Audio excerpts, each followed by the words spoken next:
Hello. This is Jonathan, and you're listening to the Johnny Talks podcast, the place where we help you achieve your financial goals.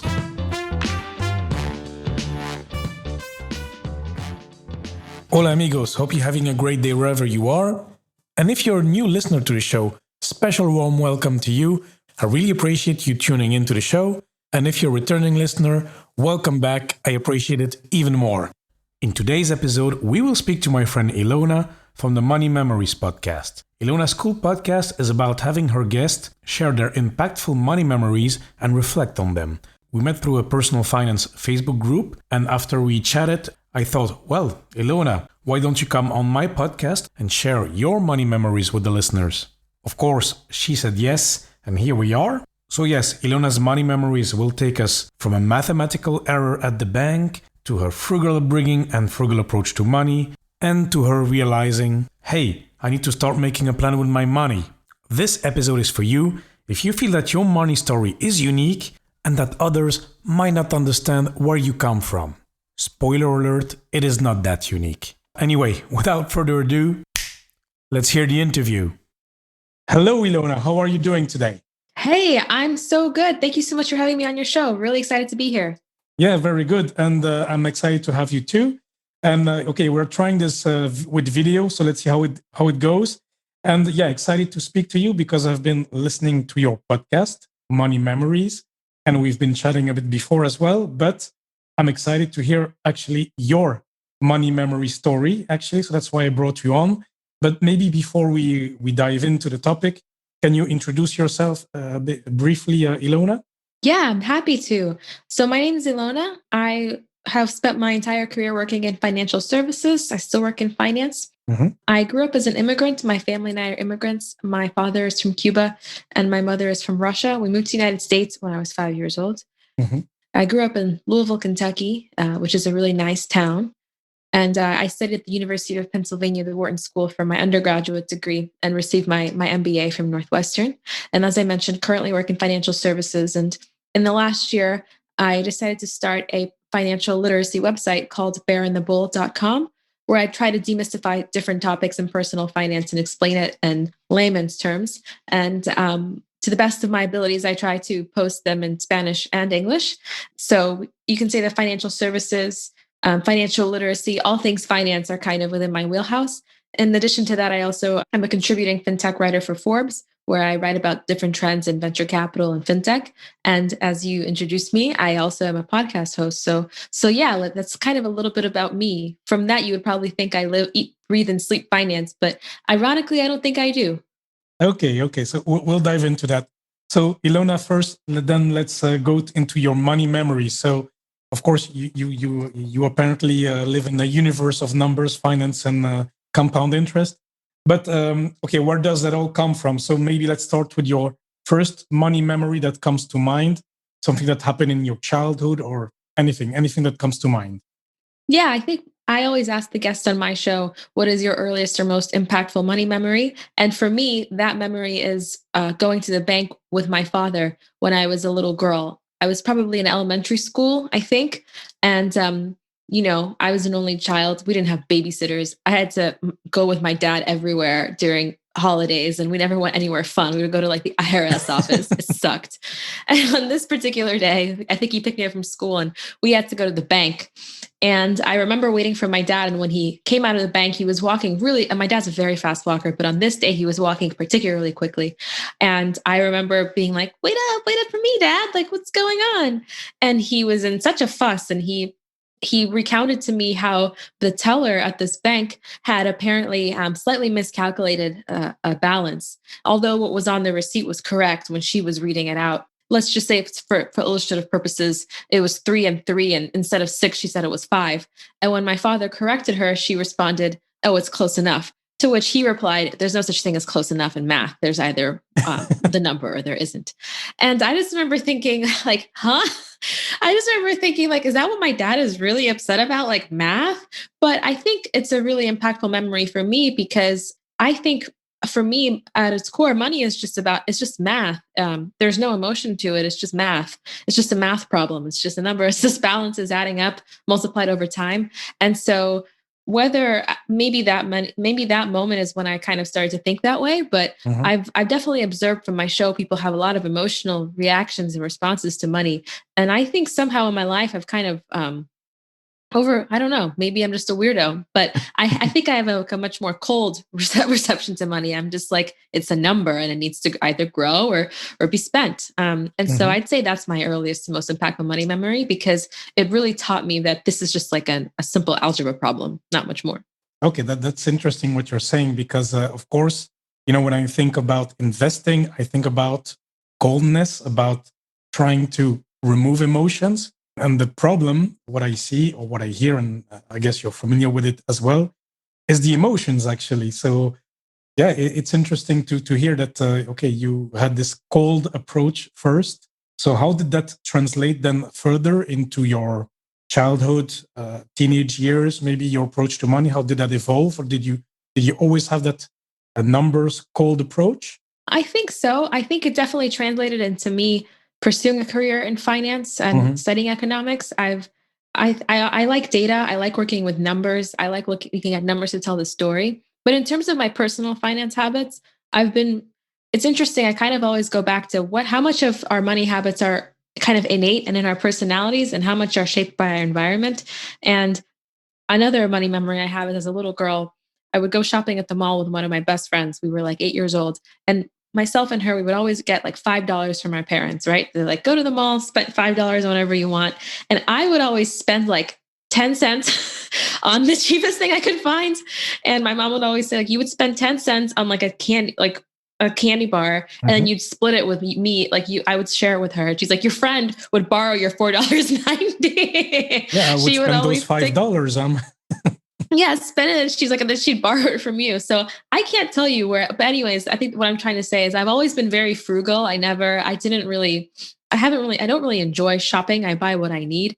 So maybe that's just in my personality. I can't explain that, but I definitely think that kind of approach to numbers when I started taking my own personal finances seriously. And when I really sat down and told myself, okay, I need to make a plan. I need to understand where my retirement balances are. I need to stop being like a bird with my head in the sands. I need to come out. I Hmm. had to find that, like, as I think I was ironically kind of like pushing that aside because I was like, I'm doing whatever. I'm saving a lot of money. I don't have credit card debt. I don't need to look at this, right? But I had to finally just take the courage and find the nerve to say, okay, you need to just open up all your balances, figure out what you want to do, and educate yourself on the things that you're missing out on. So yeah, I definitely fall victim to, or I fall prey to wanting to kind of shirk those responsibilities sometimes. But when Yeah. I go back to at the core, this is just a numbers game, I think that helps me. Mhm. And do you think that your I mean you mentioned that you moved to the US when you were 5. Okay, maybe you don't have a lot of memories from before 5, but since your family is not from the US originally, do you think that plays a role as well in the in your approach to money? I definitely think so. I think for my parents, the capital system is not their home system. Hmm. They were raised and lived in a communist system, which is very different. And I'm starting to really understand the impacts of that as I get older. But for them, they had to learn about financial education from scratch when they came to the United States. You know, things like credit scores don't exist in Cuba or Russia. And building credit and what's why that's important. So I think definitely observing my parents probably really influenced me. They've always been very frugal. I would always see how like just very budget conscious, always buying things on sale. I remember my mom always cutting coupons, and like I would look at coupons too with her when the coupons came in the mail. Have very vivid memories of my parents always negotiating, and even like we would go to like a family trip to Cancun, and I would want like a keychain, and let's say it costs like 50 pesos. My mom would be like, offer 20. And I was like, but she's like, offer 20 or just walk away. And I would be like, but I really want this keychain. And she was like, it's not worth more than five. So, and I was remember being like, why are you so savage? I just want this little keychain. But I definitely, yeah, those negotiating, being very tenacious, and really being very it's mindful of your spending. it's like Those are things fighting that for I your observe. money almost. Yes, exactly, Mhm. exactly. So I got to really see like I remember like when if I didn't check my bank account, my dad would be like, "Who's like?" He would be like, "Who's going to care about your money more than you? Like, why do you not care about Mhm. like these things? Yeah, Like, yeah. it takes so much work to earn a dollar, right?" So I feel like I was always that message was really relayed upon me when I was growing up, was like, this is very, you need to care about this. You need to understand this. You need Mhm. to watch out for this, because this is only you can, no one can care more than you. Yeah, no, it's good. It's true, but it's interesting. It's I like to hear it because for example, my parents. Okay, let's say they have a different approach to money. Not fundamentally. I mean, they're kind of aligned, but when it comes to negotiating, for example, my mom is more comfortable with it than my dad. My dad is a bit afraid to negotiate. So we are pushing him a bit. I know he doesn't listen, so it's okay. I can talk about him because it's in English. But anyway, so no, so it's interesting. And then once you moving back to when you were a young adult, so you said, look, I put my head out of the sand and started to really look at my finances, credit cards, etc., taking responsibility. So sure, you have this cold approach, you have your background, but how did you do that concretely? Yeah. So I have always been a very good saver. I've always been very frugal. So I lived in some very high cost of living cities, such as Manhattan and San Francisco. And just to give you an example, in both of those, like in Manhattan, all my friends had apartments with elevators and washer dryers in the building, or like a dishwasher. And I was like, I don't need a dishwasher. I don't even really need an elevator. I just need a bed, and I just need something that isn't viewing like the dumpster, and it needs to not be that expensive. So So you I didn't host a always lot of parties, maybe. I mean, in a studio apartment, you could probably host like your cat in Manhattan.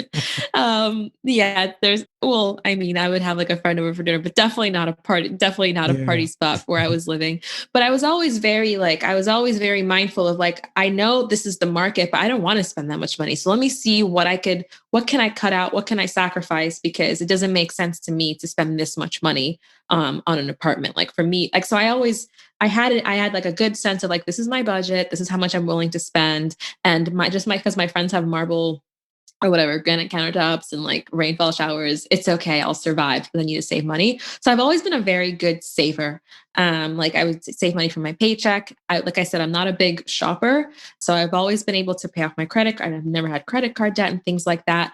But for me, what it meant to take the next step in my finances is really mapping out like an investment plan. So I had all this money stashed in my savings. And I remember I called a good friend of mine he's like he's the most financially literate person that I know. Mhm. And so we looked at my balances, and he was like, okay, this is how much have you in cash, basically.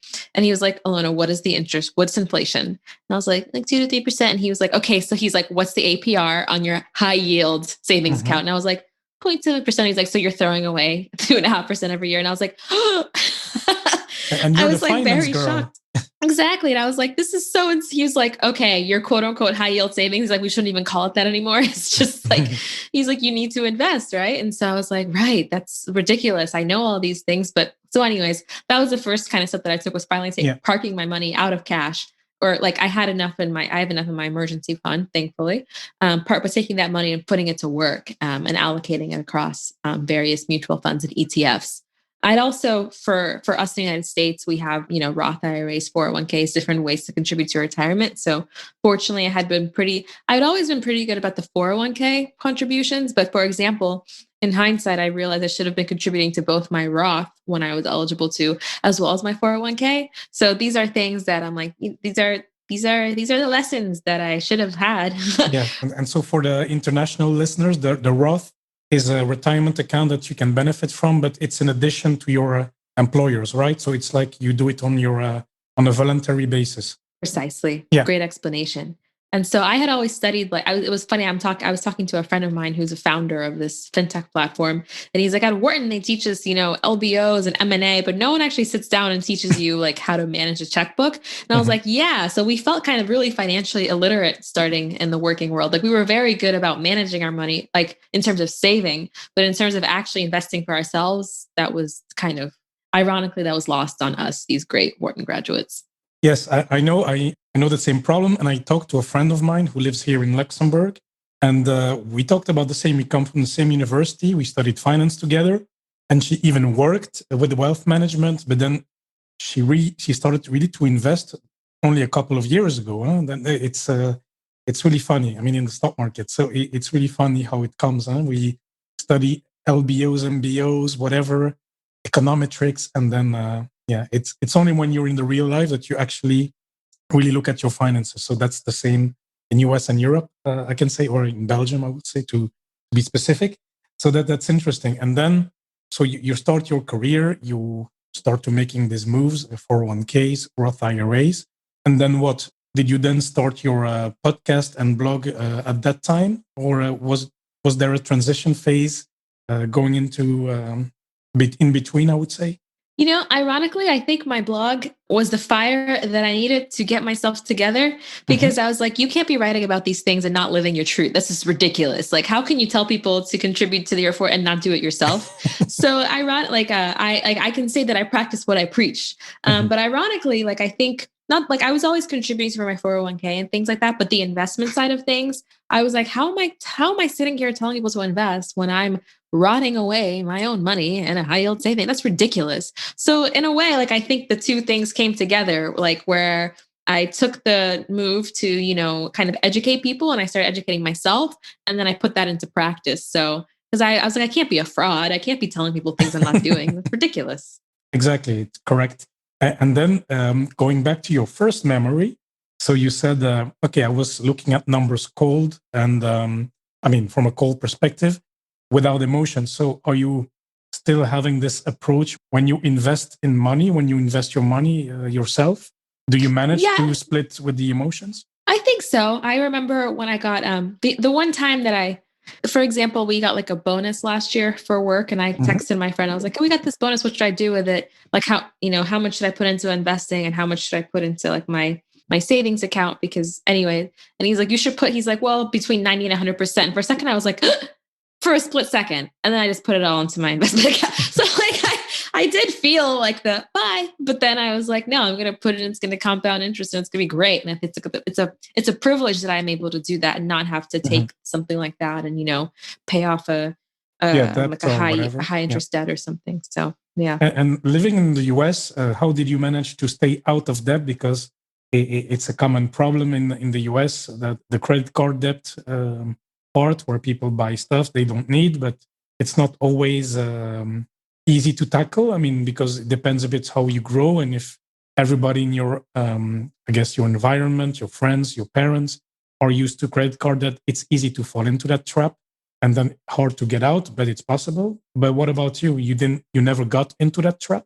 Nope. My parents also never had credit card debt. So I think, like I said, they modeled pretty good, responsible financial habits for me. Also, when my parents first gave me a credit card, the way some people fear Jesus is how I feared the credit card. I remember they were like, "This is a credit card, okay?" They're like, "You will never use it unless unless your life is on fire." And when you do use it, you need to pay it back right. You need to pay it back right away. And I was like, okay, oh my god. So I was like so scared of my credit card. I was like, it could have been on fire. That's how scared I was of it. Yeah. But I think that's a valuable lesson that they gave me. Right? They were like this. Like my parents were always like, credit cards are not games. They're not toys. You only Mm. spend what you can afford to pay off every month, and you need to pay it off every single month. Like I knew nothing else about life, but I knew to pay off my credit card every single month because I knew bad things happen when you don't. So Yeah. I'm happy that my parent, like, they really instilled the fear of God with me in terms of credit card debt.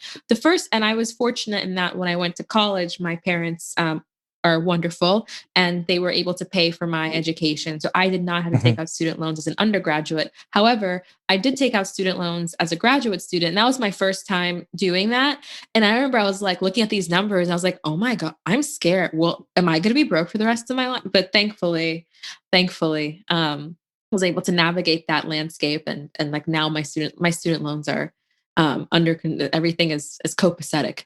But that Remove was the really the emotions, Ilona, and then should go fine. It's a numbers game.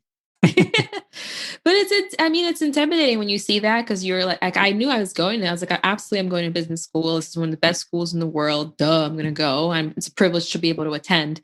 But then I was like, so I need to be making what kind of salary to graduate after I graduate? Like, are you sure you're going to get me a job after I graduate, right? Like, we're going to be employed.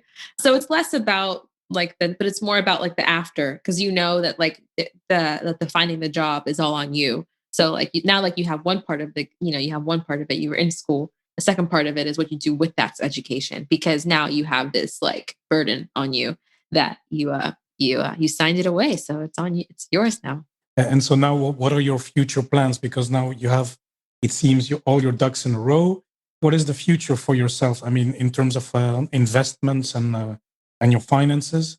Yeah, it's a good question. I'm not currently a homeowner. I would like to be one day, but it's not something that's particularly stressing me out at this point. Like the idea of parting with like 100,000, I'm not like super thrilled to be like, let me go put it all on a down payment. Like that, I'm not in a rush to do that. So that's probably the next step for me in terms of, my life. Also just like continuing to rebalance my portfolio and things like that. So yeah, as an investor, as a somewhat like in personal finance person, that's probably the next goal that I would have. But it's also not like a It's not a pressing, like must. Okay. exactly, Or exactly. it's not urgent. Okay. Yes. And then I was wondering as well. You hear all these money stories on your podcast. It's quite interesting. Then you hear a lot of perspective, even from. I listened to the one with Warren from London, so it's from all around the world. And do you have some common patterns or common general issues that you see that are recurring or recurring? That comes back. Yeah, the one thing that I will say that most people, just about everyone says is before they tell me their story is, oh, probably no one can relate to this, or I'm probably the only person in the world that feel it. I'm always like, no, and I'm like, this is why I have the show, because a number of times I hear people say, well, I'm probably the only one. I'm like, you're not the only one. Like you're like someone might have anxiety around, like for example, I've had people who said, I actually grew up, in a really financially stable household. So I feel weird talking about my money memories. And I was like, that's a thing. People feel that way too. They feel like financial literacy is not for them, or not financial literacy, or they feel like certain finance topics aren't for them because they might be more focused on like one chunk. And I'm like, no, there's still things you can be doing, even if you're financially stable or you grew up with a financially stable background. I hear the other side where people are talking about like their debt payoff journeys and like lessons they could have learned. So I think the one universal thing is that everyone feels as if they're the only one, or that their story is that Mhm. like no one can relate. And what I found in the podcast and in sharing these stories is that actually like there are many common themes. There are common themes across, scarcity mindset. There are common themes about feeling insecure. There are common themes around feeling like you should be doing more, no matter where you come from in the economic spectrum. And so that was my hypothesis. I was like, I believe that if I start this show, then people will start realizing that money issues are universal. And I feel like I'm proving it through each episode. Yeah, absolutely. That's cool. And then I had maybe one last question to you. I mean, you're working in the finance space. How is the topic of financial literacy for the people themselves? Because okay, they might be I don't know, fund managers. They might deal with accounting. They might deal with various topics. But do you feel that their personal finances are in the right place, or do you still feel, well, they don't have their ducks in a row yet, neither, even though they're in the finance space? I think that's a good question. I will say that I feel like the financial services industry, especially like in the world of, let's say, like high finance, like investment banking and private equity, you tend to see disproportionately a lot of individuals who come from immense wealth, and a lot of privileged backgrounds. And you can note that because they've had like financial advisors their whole life. You can just tell you're like, oh, your parents have always had an advisor. And like, so they've put money in a trust for, and you have, so I kind of feel like, in a way, if you're someone like me who grew up middle class and you make your way into those circles, you talk about it even less because you're like, Mhm. I'm not going to like, well, I'm not going to show my kind of social position. Like, I'm not going to talk about because I don't know what to say. Mhm. So it's an interesting world where you have, I think there's some people who tend to dominate the conversation because of the privilege that they come from. And because of that privilege that everyone's trying to aspire to, it's not discussed. So you really don't know what's going on Mhm. financially in people's lives in that area. And the more I kind of interact with individuals through, social media, the more they can say, they'll share stories of, yeah, I was actually in that industry and I was broke, but I wasn't telling any of my friends this because I had Mhm. to maintain this image. So I think it's a tricky one because the salaries are very high, obviously, but Yes, but so then too. you maybe you need to You don't need to, but maybe you need to, to have this image, wear a Yeah. suit every day and this kind of stuff. Exactly. So Show yeah, success. exactly. So I think the lifestyle creep can really creep up on you. Yeah. But people I think always gave the perception, like the outward perception that everything was really under control. So I never had the feeling I was like, oh, that person's really broke. Okay. And then maybe one last question for the listeners. What would you say? Would you have 2-3 financial tips to get started, to get your finances in order? What would you say? The first thing I would say to anybody is just log into their accounts. Like, do you know how many times I forgot my password? It's embarrassing. I think I forget it every 5 months. And I think I'm like, oh, I'm going to log into my account, but I'm not going to because I forgot my password. So if you're listening today, please just like reset that password, like reset it and log into your account and check and like just lay out all your balances. If you use an Excel spreadsheet to do that, that's great. I recently started using Personal Capital because you can link your accounts and the visualizations are really nice.